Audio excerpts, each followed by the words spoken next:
जगज्जालपालं चलत्कण्ठमालं शरच्चन्द्रभालं महादैत्यकालं नभोनीलकायं दुरावारमायं सुपद्मासहायं भजेऽहं भजेऽहम् सदाम्भूधिवासं गलत्पुष्पहासं जगत्सन्निवासं शतादित्यभासं गदाचक्रशस्त्रं लसत्पीतवस्त्रं हसच्चारुवक्त्रं भजेऽहं भजेऽहम्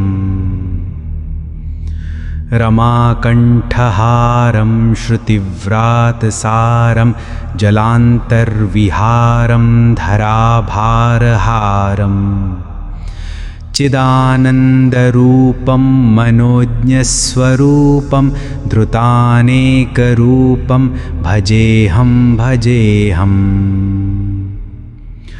जराजन्महीनं परानन्दपीनं समाधानलीनं सदैवानवीनं जगज्जन्महेतुं सुरानीककेतुं त्रिलोकैकसेतुं भजेऽहं भजेऽहम्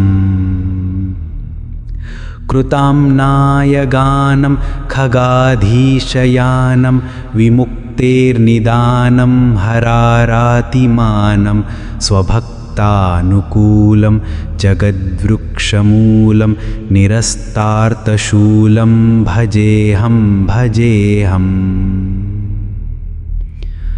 समस्तामरेशं द्विरेफाभ्यकेशं जगद्विम्बलेशं हृदाकाशदेशं सदा दिव्यदेहं विमुक्ताखिलेहं सुवैकुण्ठगेहं भजेऽहं भजेऽहम् सुरालीबलिष्ठं त्रिलोकीवरिष्ठं गुरूणां गरिष्ठं स्वरूपैकनिष्ठं सदा युद्धधीरं महावीरवीरं महाम्भोधितीरं भजेऽहं भजेऽहम् रमावामभागं तलानग्रनागं कृताधीनयागं गतारागरागम् मुनीन्द्रैः सुगीतं सुरैः सम्परीतं गुणौधैः अतीतं भजेऽहं भजेऽहम् इदं यस्तु नित्यं समाधाय चित्तं पठेदष्टकं कण्ठहारं मुरारेः स विष्णोर्विशोकं ध्रुवं याति लोकं जराजन्मशोकं पुनर्विन्दतेनो जगज्जालपालं चलत्कण्ठमालं शरच्चन्द्रभालं महादैत्यकालं नभोनीलकायं दुरावारमायं सुपद्मासहायं भजेऽहं भजेऽहम् सदाम्भूधिवासं गलत्पुष्पहासं जगत्सन्निवासं शतादित्यभासं गदाचक्रशस्त्रं लसत्पीतवस्त्रं हसच्चारुवक्त्रं भजेऽहं भजेऽहम् रमाकण्ठहारं श्रुतिव्रातसारं जलान्तर्विहारं धराभारहारम् चिदानन्दरूपं मनोज्ञस्वरूपं धृतानेकरूपं भजेऽहं भजेऽहम् जराजन्महीनं परानन्दपीनं समाधानलीनं सदैवानवीनं जगज्जन्महेतुं सुरानीककेतुं त्रिलोकैकसेतुं भजेऽहं भजेऽहम् कृताम्नायगानं खगाधीशयानं विमुक्तेर्निदानं विमुक्तेर्निदानं हरारातिमानं स्वभक्तानुकूलं जगद्वृक्षमूलं निरस्तार्तशूलं भजेऽहं भजेऽहम् समस्तामरेशं द्विरेफाभ्यकेशं जगद्विम्बलेशं हृदाकाशदेशं सदा दिव्यदेहं विमुक्ताखिलेऽहं सुवैकुण्ठगेऽहं भजेऽहं भजेऽहम् सुरालीबलिष्ठं त्रिलोकीवरिष्ठं गुरूणां गरिष्ठं स्वरूपैकनिष्ठं सदा युद्धधीरं महावीरवीरं महाम्भोधितीरं भजेऽहं भजेऽहम् रमावामभागं तलानग्रनागं कृताधीनयागं गतारागरागम् मुनीन्द्रैः सुगीतं सुरैः सम्परीतं गुणौधैः अतीतं भजेऽहं भजेऽहम्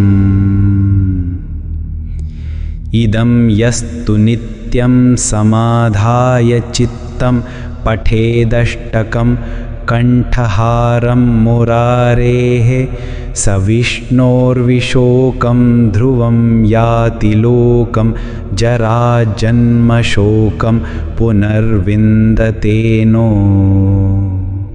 जगज्जालपालं चलत्कण्ठमालं शरच्चन्द्रभालं महादैत्यकालं नभोनीलकायं दुरावारमायं सुपद्मासहायं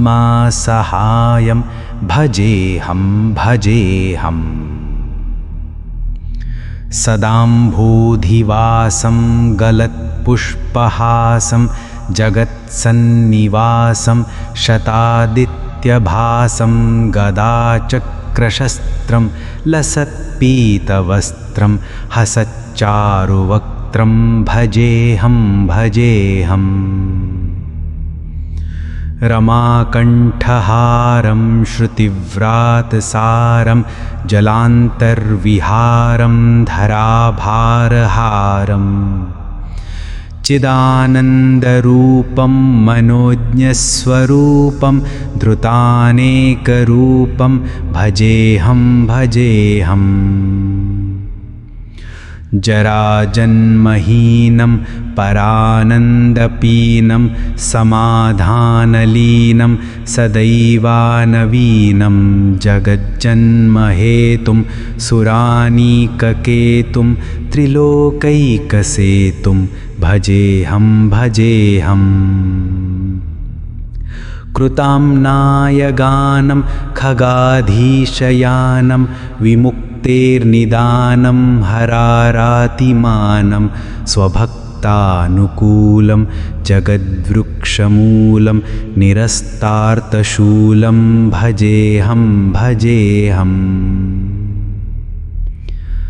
समस्तामरेशं द्विरेफाभ्यकेशं जगद्विम्बलेशं हृदाकाशदेशं सदा दिव्यदेहं विमुक्ताखिलेऽहं सुवैकुण्ठगेऽहं भजेऽहं भजेऽहम्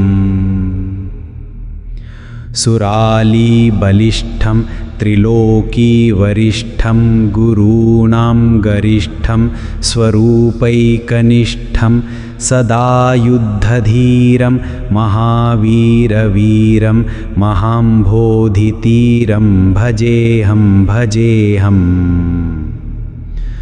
रमावामभागं तलानग्रनागं कृताधीनयागं गतारागरागम् मुनीन्द्रैः सुगीतं सुरैः सम्परीतं गुणौधैः अतीतं भजेऽहं भजेऽहम्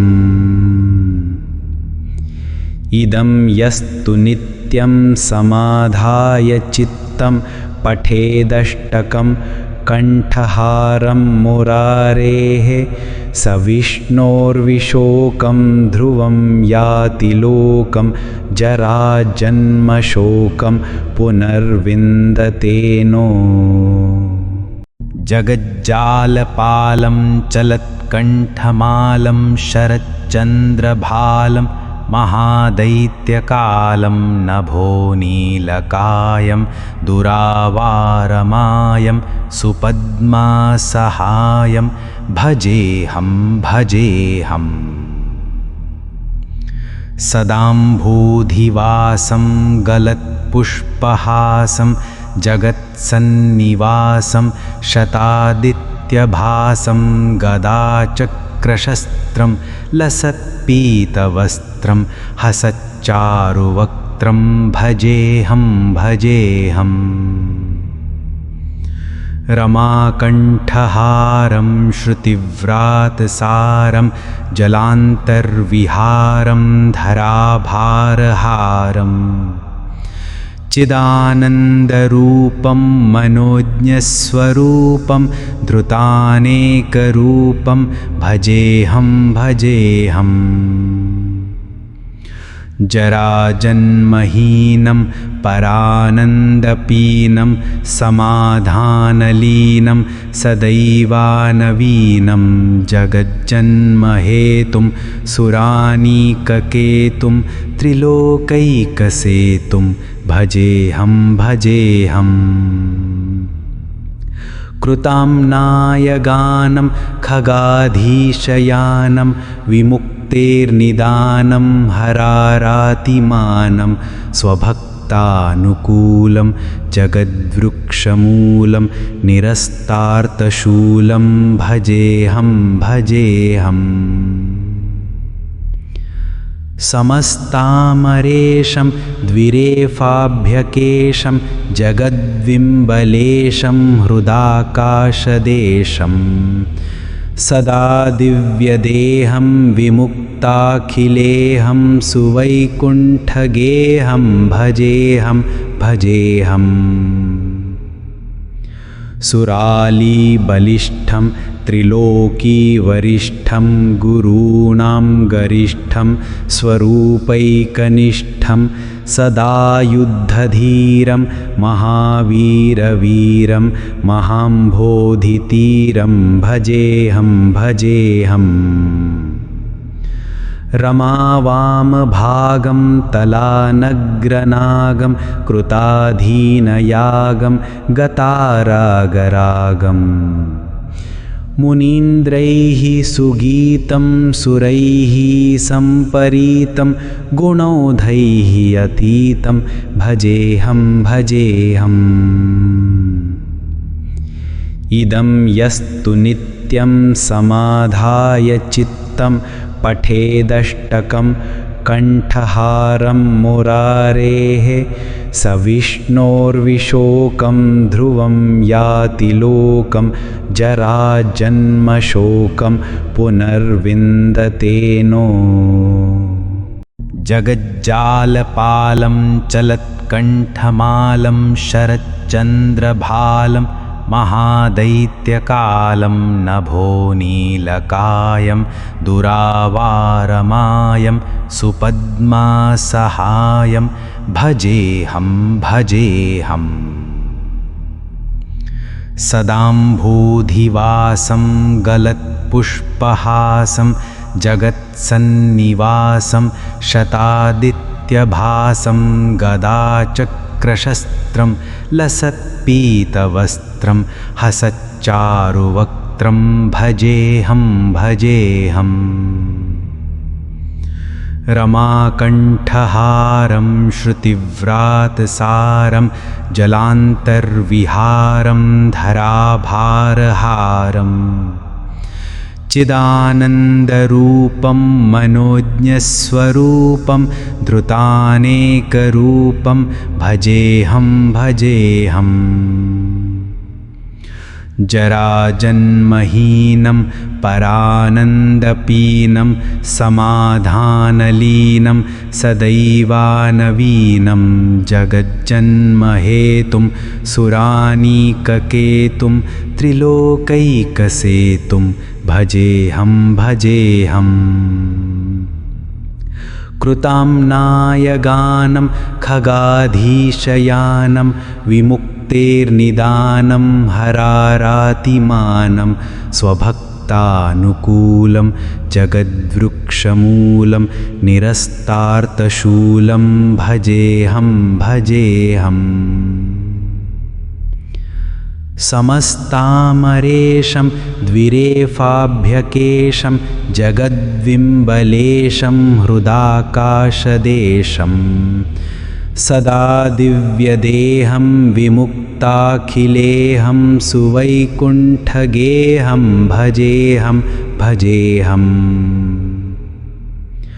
सुरालीबलिष्ठं त्रिलोकीवरिष्ठं गुरूणां गरिष्ठं स्वरूपैकनिष्ठं सदायुद्धधीरं महावीरवीरं महाम्भोधितीरं भजेऽहं भजेऽहम्। रमावामभागं तलानग्रनागं कृताधीनयागं गतारागरागम् मुनीन्द्रैः सुगीतं सुरैः सम्परीतं गुणौधैः अतीतं भजेऽहं भजेऽहम्। इदं यस्तु नित्यं समाधाय चित्तं पठेदष्टकं कण्ठहारं मुरारेः स विष्णोर्विशोकं ध्रुवं याति लोकं जराजन्मशोकं पुनर्विन्दतेनो। जगज्जालपालं चलत्कण्ठमालं शरच्चन्द्रभालं महादैत्यकालं नभोनीलकायं दुरावारमायं सुपद्मासहायं भजेऽहं भजेऽहम्। सदाम्भूधिवासं गलत्पुष्पहासं जगत्सन्निवासं शतादित्यभासं गदाचक्रशस्त्रं लसत्पीतवस्त्रं हसच्चारुवक्त्रं भजेऽहं भजेऽहम्। रमाकण्ठहारं श्रुतिव्रातसारं जलान्तर्विहारं धराभारहारम् चिदानन्दरूपं मनोज्ञस्वरूपं धृतानेकरूपं भजेऽहं भजेऽहम्।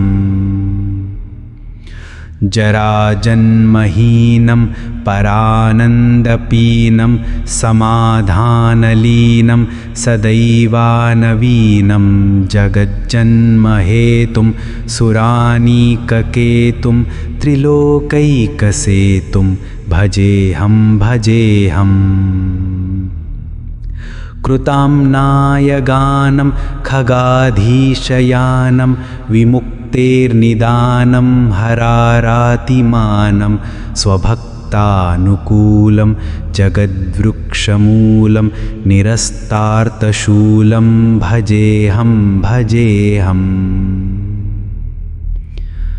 समस्तामरेशं द्विरेफाभ्यकेशं जगद्विम्बलेशं हृदाकाशदेशं सदा दिव्यदेहं विमुक्ताखिलेऽहं सुवैकुण्ठगेहं भजेऽहं भजेऽहम्। सुरालीबलिष्ठं त्रिलोकीवरिष्ठं गुरूणां गरिष्ठं स्वरूपैकनिष्ठं सदायुद्धधीरं महावीरवीरं महाम्भोधितीरं भजेऽहं भजेऽहम्। रमावामभागं तलानग्रनागं कृताधीनयागं गतारागरागम् मुनीन्द्रैः सुगीतं सुरैः सम्परीतं गुणौघैः अतीतं भजेऽहं भजेऽहम्। इदं यस्तु नित्यं समाधाय चित्तं पठेदष्टकं कण्ठहारं मुरारेः स विष्णोर्विशोकं ध्रुवं याति लोकं जराजन्मशोकं पुनर्विन्दते नो। जगज्जालपालं चलत्कण्ठमालं शरच्चन्द्रभालं महादैत्यकालं नभोनीलकायं दुरावारमायं सुपद्मासहायं भजेऽहं भजेऽहम्। सदाम्भूधिवासं गलत्पुष्पहासं जगत्सन्निवासं शतादित्यभासं गदाचक्रशस्त्रं लसत्पीतवस्त्रं हसच्चारुवक्त्रं भजेऽहं भजेऽहम्। रमाकण्ठहारं श्रुतिव्रातसारं जलान्तर्विहारं धराभारहारम् चिदानन्दरूपं मनोज्ञस्वरूपं धृतानेकरूपं भजेऽहं भजेऽहम्। जराजन्महीनं परानन्दपीनं समाधानलीनं सदैवानवीनं जगज्जन्महेतुं सुरानीककेतुं त्रिलोकैकसेतुं भजेऽहं भजेऽहम्। कृताम्नायगानं खगाधीशयानं विमुक्तेर्निदानं हरारातिमानं स्वभक्तानुकूलं जगद्वृक्षमूलं निरस्तार्तशूलं भजेऽहं भजेऽहम्। समस्तामरेशं द्विरेफाभ्यकेशं जगद्विम्बलेशं हृदाकाशदेशं सदा दिव्यदेहं विमुक्ताखिलेऽहं सुवैकुण्ठगेहं भजेऽहं भजेऽहम्। सुरालीबलिष्ठं त्रिलोकीवरिष्ठं गुरूणां गरिष्ठं स्वरूपैकनिष्ठं सदा युद्धधीरं महावीरवीरं महाम्भोधितीरं भजेऽहं भजेऽहम्।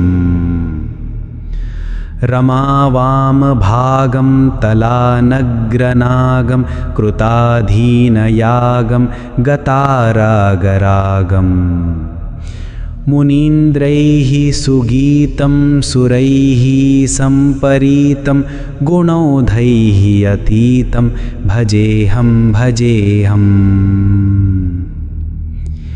इदं यस्तु नित्यं समाधाय चित्तं पठेदष्टकं कण्ठहारं मुरारेः स विष्णोर्विशोकं ध्रुवं याति लोकं जराजन्मशोकं पुनर्विन्दते नो।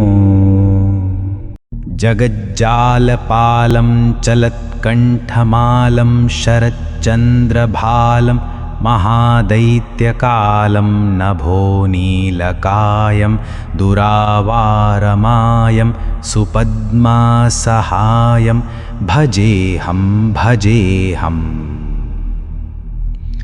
सदाम्भूधिवासं गलत्पुष्पहासं जगत्सन्निवासं शतादित्यभासं गदाचक्रशस्त्रं लसत्पीतवस्त्रं हसच्चारुवक्त्रं भजेऽहं भजेऽहम्। रमाकण्ठहारं श्रुतिव्रातसारं जलान्तर्विहारं धराभारहारम् चिदानन्दरूपं मनोज्ञस्वरूपं धृतानेकरूपं भजेऽहं भजेऽहम्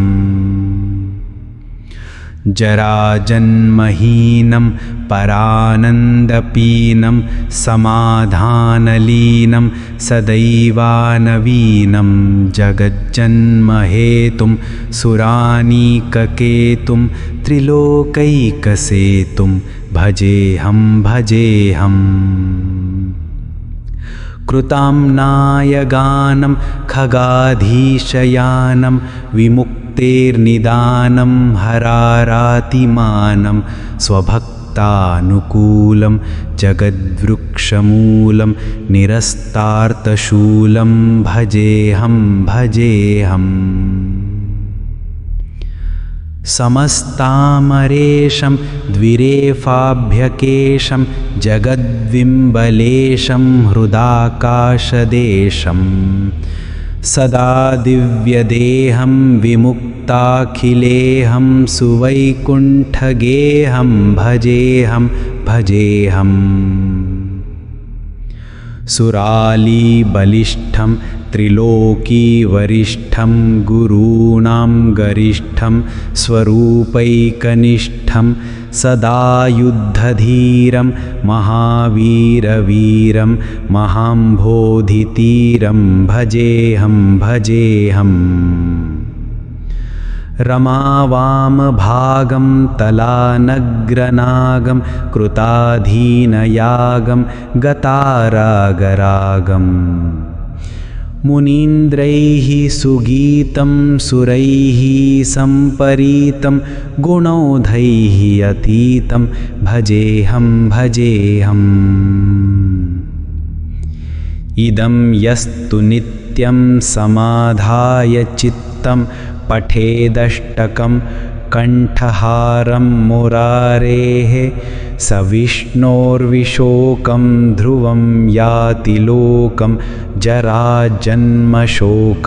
पुनर्विन्दतेनो जगज्जालपालं चलत्कण्ठमालं शरच्चन्द्रभालं महादैत्यकालं नभोनीलकायं दुरावारमायं सुपद्मासहायं भजेऽहं भजेऽहम् सदाम्भूधिवासं गलत्पुष्पहासं जगत्सन्निवासं शतादित्यभासं गदाचक्रशस्त्रं लसत्पीतवस्त्रं हसच्चारुवक्त्रं भजेऽहं भजेऽहम् रमाकण्ठहारं श्रुतिव्रातसारं जलान्तर्विहारं धराभारहारम् चिदानन्दरूपं मनोज्ञस्वरूपं धृतानेकरूपं भजेऽहं भजेऽहम् जराजन्महीनं परानन्दपीनं समाधानलीनं सदैवानवीनं जगज्जन्महेतुं सुरानीककेतुं त्रिलोकैकसेतुं भजेऽहं भजेऽहम् कृताम्नायगानं खगाधीशयानं विमुक्तेर्निदानं हरारातिमानं स्वभक्तानुकूलं जगद्वृक्षमूलं निरस्तार्तशूलं भजेऽहं भजेऽहम्